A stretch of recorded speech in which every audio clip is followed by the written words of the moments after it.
Well, hello. I hope on this day that you are in good health and enjoying the best of God's blessings. I received a text message yesterday afternoon from a very good friend of mine, someone I've known for over 20 years, and he was telling me that they had taken his daughter to the doctor for some pain in her back, and they were not prepared for the diagnosis that the doctor gave them after they did an x-ray.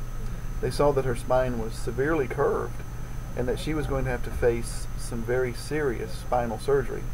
And the consequences of that could be quite severe, possibly losing her ability to function normally. And what struck me about his text message was that he said this was something we were not prepared for. We were not prepared for this diagnosis. And that's the way a lot of people are when they go to the doctor. They are not prepared for what the doctor may say to them. I was thinking of that as I was reading 2 Chronicles chapter 20 about how Jehoshaphat, the king, was just enjoying one of the best seasons in Judah's history.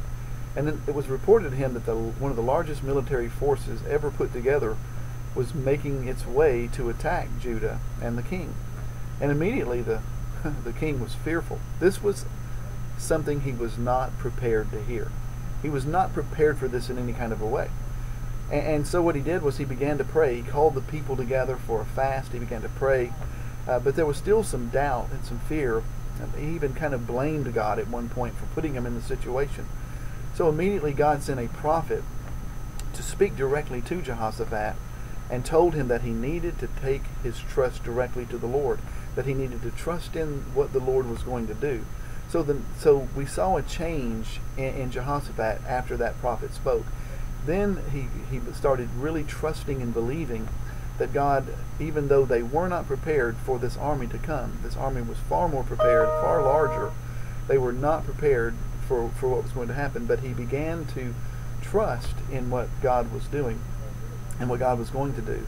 And he actually called for the choir to go out before the army, and there was singing and celebration, and God caused that army to actually destroy itself.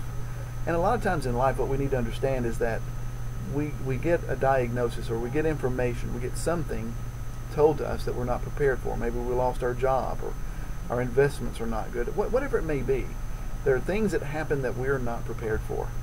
But the Bible teaches us that we should trust in God, that He is in control. He's not surprised that you're in the situation that you're in at this particular moment.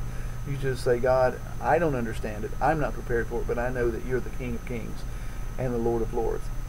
So whatever you're facing today, whatever's come your way that you might not be prepared for, hey, just give it over to the Lord. He's not surprised by it. He's certainly prepared for it.